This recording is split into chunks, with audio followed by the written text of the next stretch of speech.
All right. Thank you, everyone, for joining us for our call this morning with Jalen Reed. As always, please raise your hand and I'll call on you. We'll start with Joe Smeltzer. Hey, Jalen, thank you for your time this morning. How you doing? You're welcome. Yep. So obviously your role with the team is a lot different than it was when you were a true freshman last October. So how different was this year's bye week than last year's bye week? And how did you spend, particularly this past Saturday, when a lot of guys are playing college football and you weren't one of them? So, Basically, I was really diving into film a lot harder this year because my role was bigger, and I didn't really understand it last year. I didn't really understand college football, so I was just getting used to it last year. But this week, I really been diving into a lot of film, watching the games, watching a lot of college football to keep my mind right. Tyler Donahue. Hey, Jalen, hope you're doing well. Thank you for your time. My question is about the group of safeties that you have. Four of you are playing a bunch of football right now. What does that do for the room, and how do you think you all are making each other better? I think it provides a lot of depth in the safety room, a lot of people that can play, a lot of people that can fly around and make plays. And we just going out there practicing hard every day, compete with each other. That's how you make each other better. That's our core value. Number three is to compete. So yeah, that's all we do. Try to manage that every day. Go out, practice every day, like that. Sam Cohn. Hey, Jalen, thanks for doing this. Curious, 5 games in the season, what do you feel like you've learned the most about yourself and your game, and where do you feel like the secondary has grown the most? I think the secondary has grown the most in being consistent. I'm not gonna talk about myself, but everybody on defense, on the secondary, really just staying consistent because we know we're the best in the country, and if we just stay consistent, it'll prove itself. Joe Smeltzer. So, Jalen, I was talking with Sal earlier, and he said that this past Saturday was pretty, an annoyance for him, being that, obviously you love playing college football and weren't able to do that. So was that the way you kind of saw it this past weekend, or were you more, relaxed, being that you got a well-earned weekend off this fall? I mean, of course I want to play football. Of course I was a little sad. I want to play football this Saturday, but it's a great time for us to recover, get better, dive into more film, and get ready for our next opponent so we can go 1-0. Tyler Donahue. And we're going to get a chance to hear from Kalen and Kobe King this week too. You all are heading back pretty close to home this weekend. Are you expecting any family, friends to be able to see you in person during this matchup? And what are you excited about? Kind of a homecoming of sorts for you guys. I mean, I'm just excited to go play the game of football, and not really just in Michigan. I'm just excited to just go play football again.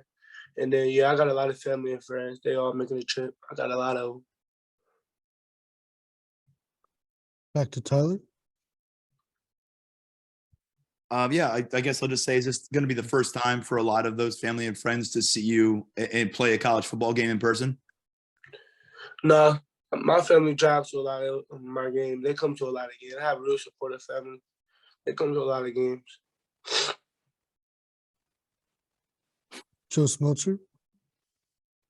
Jalen, obviously, Blake Corum is going to be talked about a lot this week. What are some things you've seen out of him, and what have been your takeaways from watching him on tape? Blake Corum is a really good player.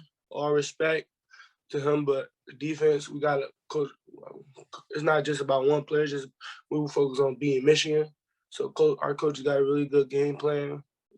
The players following the game plan, we're just gonna do what we can do so we can execute and beat them. Tyler Donahue. Jalen, what did it mean to get Keziah back on the defensive line, giving that depth on defensive tackle? He played a lot of football in his first game back. How does that add to what you guys are doing on the defensive front?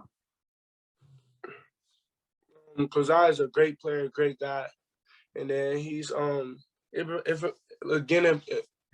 provides a lot of depth in the D-line room. It provides more playmakers. He's a great football player. He's hungry, motivated, and he's always ready to work. So it was good seeing my brother back out there ready to play again. Back to Tyler.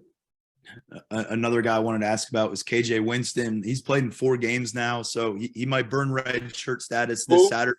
What has KJ done to kind of prove himself and put himself in a spot to maybe go burn that red shirt this year? You said KJ Winston? Yes, I did. KJ Winston, he's a young safety in our group. He come to work every day. He's always willing to learn. He's always asking questions. I know he's always asking me questions every single day, even though I'm not an older guy in the program that much, but I have had my year. I've been through the same year he's been through. He's the type of kid that's always willing to learn. He has a great skill set. He's a really good football player. He's going to be a beast here for us in the future. That kid's going to be All-American soon. Daniel Gallen. Hey, Jalen, going off of that, last year you and Kalen were the only 2 freshmen who burned their red shirts. This year, I think there might be 5 so far. It's going to be a lot more than last year. What have you seen with this freshman class that's allowed them to be able to come in, play early, and play a lot? They all just work hard. I say they all work hard. They all have great skill sets. They're all willing to learn. Like all the 2022 class, they did a great job of coming in, learning the playbook, working hard. They fit into the program. Everybody buy in. We all brothers, and they come and work hard every day. So I think that's what set them up for great. The freshmen that's trying to burn their red shirt, I think that's what set them up for great. Time for 2 more. Andrew Destin. Jalen, I'm curious, through 5 games, what would you say if there's one concrete difference? What would it be between playing under Manny Diaz versus last year playing under Brent Pry? Coach Pry was a great coach last year. He had a great defense. Coach Manny is also a great coach too. But it's just like Coach Manny defense is a havoc defense. It causes a lot of turnovers. But Coach Pry did a great job with turnovers last year too. But Coach Manny also does a great job with turnovers. So I think Coach Manny he's just a great coach. He comes with great passion every day to work. Daniel Gallen. Jalen, I joined this call a little bit late. Did anyone ask you yet about going back to Michigan and the Detroit guys? Yeah. Okay. I guess just instead, when you look at the secondary with all the pass breakups that you've been able to have on the outside, what does that do for you as a defensive back, knowing that, all right, they might be able to get the pass off, but there's the confidence in the back end. What's it like watching Joey and Kalen being able to have that success? I mean, it's great watching them guys come have them type of success. Have that type of success because they go to work to practice every day. They do it in practice every single day. It's not just Joey and Kalen. It's Joey, Kalen, Johnny Dixon, Marquise. And then we have a young guy, Cam Miller. He does a great job when he come in. So, and then we have Daquan Hardy too. It's not just Joey and Kalen. Joey and Kalen is like the guys, but they have a lot of respect in the program. Johnny Dixon does a great job in that as well, and Marquise. I say the whole corner room is just a lot of dogs. They come in ready to work. That's what give them. They do it every day in practice. That's what give them that lead up in the game. Final question, Joe Smeltzer. So Jalen, talking about Michigan, what are some things you've seen from that receivers group? I saw one thing I saw was the Michigan receiver core. They have a great group of guys. They have a good talented room. I think it's not nothing particularly, but I think our game plan will be enough to stop them guys, and we're going to be good. We're going to go out and execute what we want to know.